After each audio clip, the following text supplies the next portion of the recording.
ठंडा ठंडा वर्षा पाग को तो समस्तंकर किछि ना किछि चटपटा खाइबा को इच्छा होथिबो। आज आपणक पई सेई भली गोटे चटपटा रेसिपी नेकी आछि जोटा को छुआरू बड़ समस्ते खाइबा पई पसंद करिवे। सेतिरे बहुत मात्रा रे वेजिटेबल थिबो आउ सेटा हेल्दी मध्ये हेइथिबो। जो छुआ माने परिवा खाइया को पसंद करू नथिबे से माने मध्ये याको मागी मागी खाइबे। ता सहित यही रेसिपीटी बजार में मिलुथिबा बरा सिंगड़ा पियाजी सबू को भूले दब। नमस्कार, जय Jagannath. Cheat seat of my life रे आपण समस्त को अनेक अनेक स्वागत। रेसिपीटी स्टार्ट करने पूर्वर जदि आपण मो चैनल को एबे जाय सब्सक्राइब करना तेबे प्लीज जल्दी जाइए चैनल को सब्सक्राइब कर दियंतु। आउ एई भली सुपर टेस्टी आउ हेल्दी जलखिया रेसिपी देखिबा पई सब्सक्राइब बटन पाखरे थिबा बेल आइकन को प्रेस करी ऑल नोटिफिकेशन रे सिलेक्ट कर दियंतु। आउ गोटे रिक्वेस्ट, वीडियो को दया करी फुल वॉच करिवे, अधारु जमा भी स्किप करिवेनी। जदि वीडियो भल लागिवो तेबे निहाती भाबरे गोटे लाइक कर देबे। तेबे चलंतु स्टार्ट करिबा आजिर रेसिपी। तो एठी एई रेसिपी मु सुजी रे बनैची। सेथि पई मु एठी आधा कप नैची सुजी। आपण गोटे गिना बा मेजरिंग कप जदि अच्छी नियंतु किंबा एमती नॉर्मल चाहा पिया कप मध्ये नहीं परिबे, किंतु मापिकी नेबे। एठी मु आधा कप सुजी पाई नेची आधा कप पानी। मोटा दाना पतला दाना सुजी जहाँ भी सुजी थिबा आपण नहीं परिबे। एबे ए सुजी आ पानी को भल भाबरे मिसई दबा आउ आकु 5 मिनिट रेस्ट दबा पई छाड़िबा, जहाँ फल रे सुजीटा पानी रे टिके फुली जिवो। एबे एठी मु आ गोटे जगार गोटे बड़ साइज रो पियाज को एमती छोट छोट करी काटिकी नेची। पियाज को एमती छोट छोट करके ही काटिबे। आ काटी सारला परे तार लेयर गुडी को एमती सब खोली देबे। तापरे एथरे मु किछि गुंड मसला नेची, किछि लंका गुंड अछि, भजा जीरा गुंड आ चाट मसला गुंड। जेतिकी राग आपण खाई परिबे से हिसाब रे लंका गुंड नेबे। एबे एई सब को आमे भल भाबरे मिसई दबा। मन रखिबे एठी जमा भी लूण ऐड करिवेनी, खाली मसला गुंड एमती पियाज रे मिसेबा। मसला सब भल भाव मिसई सारा पर ए पियाज रो सलाड को आमे साइड रे रखिबा, कहीं आमे एटा पर व्यवहार करबा। 5 मिनिट पर एठी मु सुजी को देखौची, देखि पारुथिबे एटा केमती फुली जाईची। एबे एथिरे मु ऐड करबी गोटे कप गहम अटा। जो कप रे मापिकी सुजी आ पानी नेथिली सेई कप रे ही मापिकी अटा नेची। सुजी सेठी हाफ कप थिला, एठी अटा फुल गोटे कप अछि। फुल गोटे कप अटा पाई फुल गोटे कप पानी एठी मु नेची। मेजरमेंट ध्यान रखिबे, जहाँ फल रे हमर ई जलखिया बा पिठा परफेक्ट बनिबो। एबे ई पानी को देई सारला परे भल भाबरे आमे मिसई दबा। जेतिकी आपण सुजी अटा नेथिबे सेतिकी आपण पानी नेबे। एठी मोर 1.5 कप सुजी अटा पाई 1.5 कप पानी लागला। एही जलखिया बा पिठा को आउ टिके अधिका हेल्दी बनैबा पई एथिरे आमे वेजिटेबल सब ऐड करबा।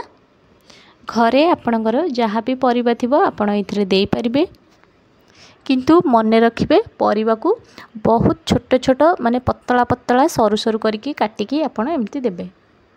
परिबारे एठी मु गोटे कंचा लंका, गाजर, आलू, पियाज आ टमाटो नहीं देखिपे। सबू परिवार साइज मोर समान अच्छी। एमती पतला पतला करके ही आपण काटिकी नेबे, जहाँ फल रे परिवाटा आमर एई जलखिया भल भाव सिझी जिवो। जदि आपण एई जलखियाटा छोट पिलांग पई बनाउचंदी तेबे एठी कंचा लंकाटा को स्किप कर देबे। कहीं ना पूर्वर आमे जो पियाज सलाड बनैकी रखीचे सेथिरे मध्य लंका गुंड ऐड करिचे, सेथिपई एठी आ कंचा लंका आपण देबेनी। जदि बड़ लोकन पई बनाउचंदी तेबे ठीक अछि। देखि पारुथिबे परिबा सब ऐड कर सारिबा परे केते सुंदर हमर बैटर देखा जाउची। सब कलर रो परिबा एथिरे मु देइची, सेथिपई एटा बेसी सुंदर देखा जाउची। आपण माने एटा छोट छुआंकर स्कूल रो टिफिन बॉक्स रे मध्य एमती बनैकी देई परिबे। बहुत कम टाइम लगी था एटा बनैया पई। आउ एई कम टाइम भितरे आपण एते परिबा देकी एटा बनैले छुआ मानकु निश्चित पसंद आसीबो। जो छुआ माने तरकारी रे परिबा खाइबा को पसंद करंतिनी आपण तांगु एमती जलखिया रे परिबा दे देबे। परिबा सब एठी मिसे सरला परे एबे मु दउची एठी Kashmiri red chilli powder colour पाई आउ गोटे छोटे चमच गरम मसला गुंड आउ स्वाद अनुसार लुण केवल कलर पाई मुझे काश्मीर रेड चिली नहीं जदि आपण नॉर्मल लंका गुंड नौचंदी तेबे टिके कम नेबे नचेत यहाँ अधिक राग हो जाए। एबे ये आमर एकदम रेडी हो गला। एबे आमे जलखिया बा पिठाटी बनैबा। ता पूर्व जेहेतु आम यहाँ इंस्टांट बनाऊे पिठा को टिके सॉफ्ट करने बा टिके फुलिया ये मुझे दौची खाइबा सोडा। आपण ये खाइबा सोडा जगार इनो मध्य नहीं पारे। आउ एटा आग देबेनी लास्ट को ही देबे। इनो दबा परे गोटे चमच पानी देकी आपण एटा को भल भाव में आउ थे मिक्स करदेबे। तापर पिठा बनैबे। एटा आपण कड़ई तावा सबुथिरे बनै पारिबे। एठी मु तावा नहीं तावा गरम हो गला परे एथिरे आमे अल्प रिफाइन तेल दबा।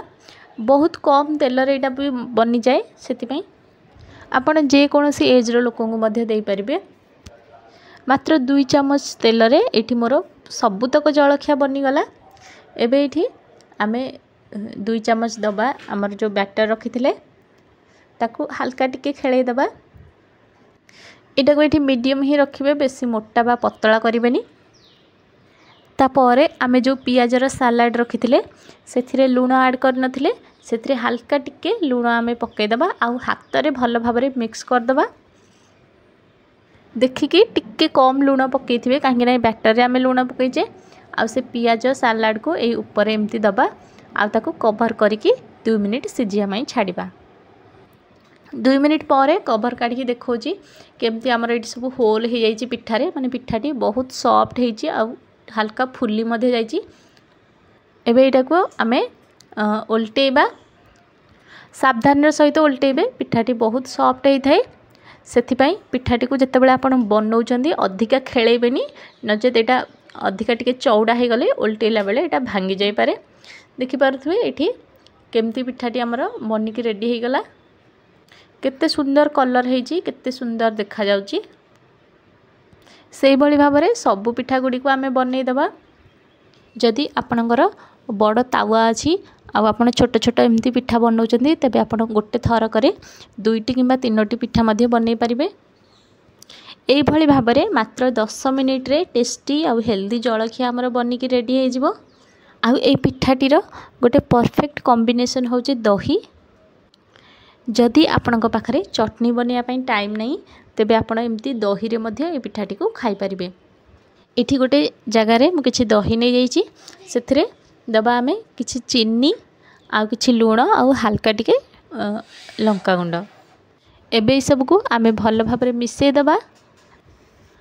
एबे एठी हमर रेडी हो गला पिठा पई परफेक्ट एमती आपण दही रे खाई परिबे। पिठाटी जदि आपण पाखरे टाइम अच्छी तेबे आपण पिठा सहित आमर टमाटो चटनी पियाज चटनी बा जो नड़िया बोट जाई चटनी सेटा मध्य बनैकी दे पारिबे किंबा टाइम नथिले एमिति दही सहित मध्य खाई परिबे।